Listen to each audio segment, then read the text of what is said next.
kukutania na Bwana.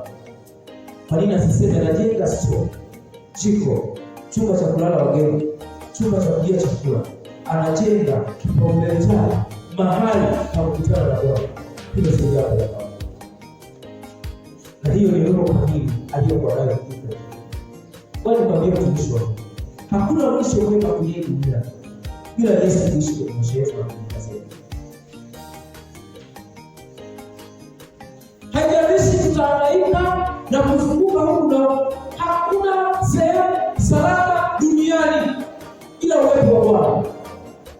Ukitaka kujua aliye mzizi wa mambo makubwa kwenye Biblia, aliyekuwa anaitwa Musa, mtu wa Bwana, aliyekuwa ana tatizo la kutoweza kuongea. Huyu mtu alisema uso wako usipokwenda na wewe Bwana, sisi hatuwezi. Alikuwa anamaanisha kwamba bila Mungu hakuna anayeweza kuishi akamaliza maisha. Lazima tamezwa na dunia. Bwana Yesu asifiwe sana. Sasa tuangalie maombi ni nini? Maombi ni mawasiliano kati ya mtu na Mungu. Mungu akikuokoa anakupa siri ya mawasiliano na yeye inayoitwa maombi. Kazi yako ni kuicharge na kuweka vocha ili uwasiliane naye. Yeye muda wote anapatikana.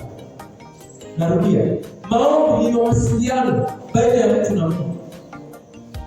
Yesu akishakuokoa anakupa siri. Kazi yako ni kuicharge na kuweka salio na kumpigia Mungu. Kwa hiyo Ibrahimu kuanza kujibizana na Mungu ni kwa sababu baada ya kuwa amemjua Mungu alipewa chombo cha mawasiliano. Kuna watu wengine wamepewa chombo cha mawasiliano lakini sasa hivi simu haina chaji, wengine haina vocha. Yaani heri wenye njaa na kiu ya haki Mathayo 5:6.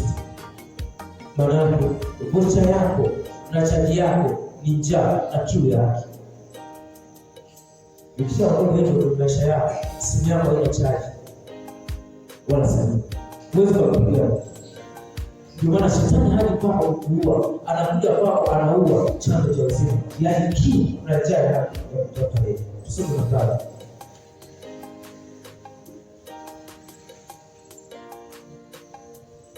Akishaua njaa na kiu ya kumtaka yeye, ukajiona umefika, inatosha, hakuna haja, mbona wengine wako tu hivi na mimi sawa, tuone niendelee kuishi.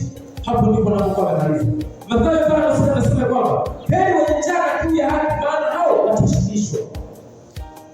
Kushiba kunategemea, kushibishwa kunategemea wewe una njaa kiasi gani, una kiu na Mungu kiasi gani. Baada ya hapo, Mungu akishaweka kiu na njaa anakuchagulia aina ya chakula. Chakula cha mtu ambaye ameokoka ni nini? Kuna watu wana kiu lakini wananyeshwa chakula, kinywaji ambacho sio salama, wanalisha chakula ambacho sio salama. Nataka nikwambie mtumishi wa Mungu, unapokuwa na nia ya kumtaka Bwana, shetani analeta chakula ambacho sio salama. Mtu unaweza kushangaa alikuwa mtumishi wa kweli wa Mungu, lakini wakati wa njaa shetani analeta chakula ambacho sio salama. Biblia inasema nini? Watumishi wa Mungu, yaani kile anachokitamka kinatoka, ndicho kinachofikia kwenye. Yaani kile kitokacho ndipo kinachofikia kwenye nafsi, sio kwenye yake. Kwa maana nini? Chakula au kinywaji cha shetani kikiingia kwenye mwili wa mtu, ili tujue amenajisika, lazima atoke. Hapo ndipo unapokuja anasema kwamba mimi ni kitu kidogo lakini kinaweza kukuza siku mbele na Mungu. Sasa nuru ya Kristo,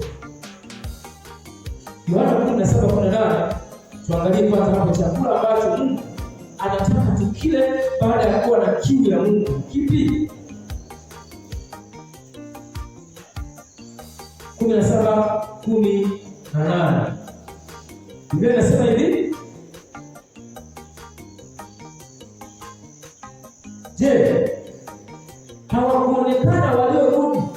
kumpa Mungu utukufu ila mgeni huyu. Sasa hapo, tukianza na hapo, unapokuwa unafanya kitu cha kumtaka Mungu ili akaonekana, unachotakiwa kufanya ni nini? Unachotakiwa kufanya ni kumrudi yeye. Kuna watu wengi jamani, wakishapata kitu hawarudishi Mungu.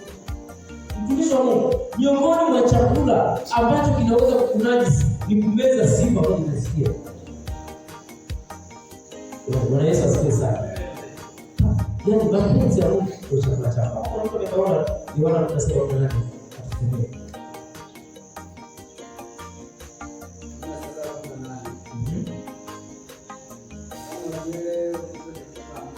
Ndio.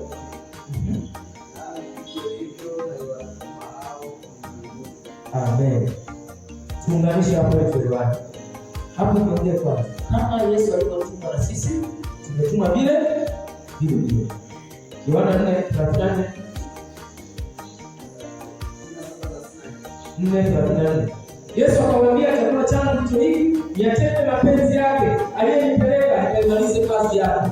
Yesu akajibu akamwambia, chakula changu ndicho hiki, niyatende mapenzi yake aliyenipeleka nikaimalize kazi yake. Bwana asifiwe sana. Ukishakuwa na kiu, watumishi wa Mungu, vijana wa Bwana, kuna muda tutakuwa na kiu ya kumjua na kumtaka Mungu. Tusipokuwa makini, chakula chetu kitatumika. Niko hapo, tutashangaa anasimama kama ni kuhubiri, kama ni kuimba, kama ni kufanya kitu fulani, anafanya kwa sababu anafanya, si kwa sababu ni chakula, ila ni mapenzi ya nani?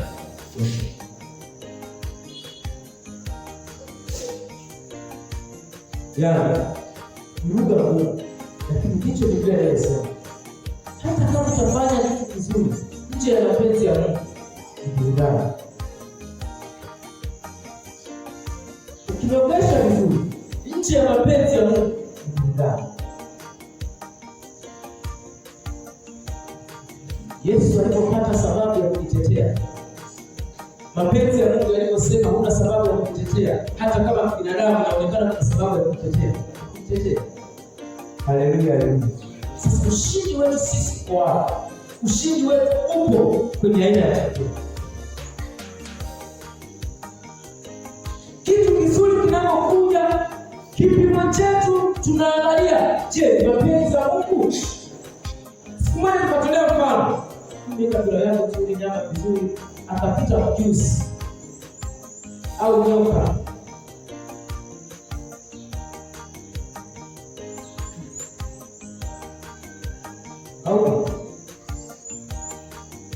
Chakula ni kizuri kweli kweli, kinanukia.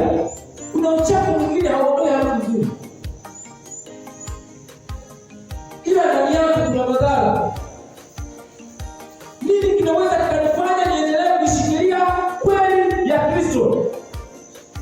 Mithali 23:23 nasema kwamba tuinunue kweli ya Mungu wala tusiuze hekima na maarifa na ufahamu. Tunauzaje kweli ya Mungu? Tunaweza tukauza kweli ya Mungu kwa kelele za mazingira, kwa kelele za watu wanaotushangilia. Lakini Biblia hiyo tunaweza tukauza kweli ya Mungu kwa kelele zinazotusomea, kwa sababu si kila anayesomewa hayuko sahihi, na si kila anayeshangiliwa yuko sahihi. Hizo ni kelele ambazo zinatokea kwenye mazingira, lakini Yesu anatufundisha kwamba chakula chake kilikuwa ni kufanya mapenzi ya Mungu na kutimiliza kazi ya Mungu aliyopeleka. Yohana 4:34. Kwa kumbe sasa, kama kazi ya Mungu ili iweze kutimizwa, inahitaji kitu kinachoitwa mtu ajifunze kuwa na uwezo binafsi kwenye ukuaji wake kiroho wa kuishi mapenzi ya Mungu. Ndio maana Ibrahim anapimwa, maana anafanyishwa mazoezi ya kushikilia mapenzi ya Mungu.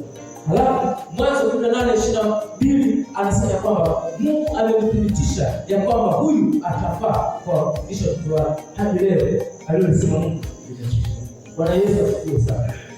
Watumishi, sisi tunakimbia kuangaliwa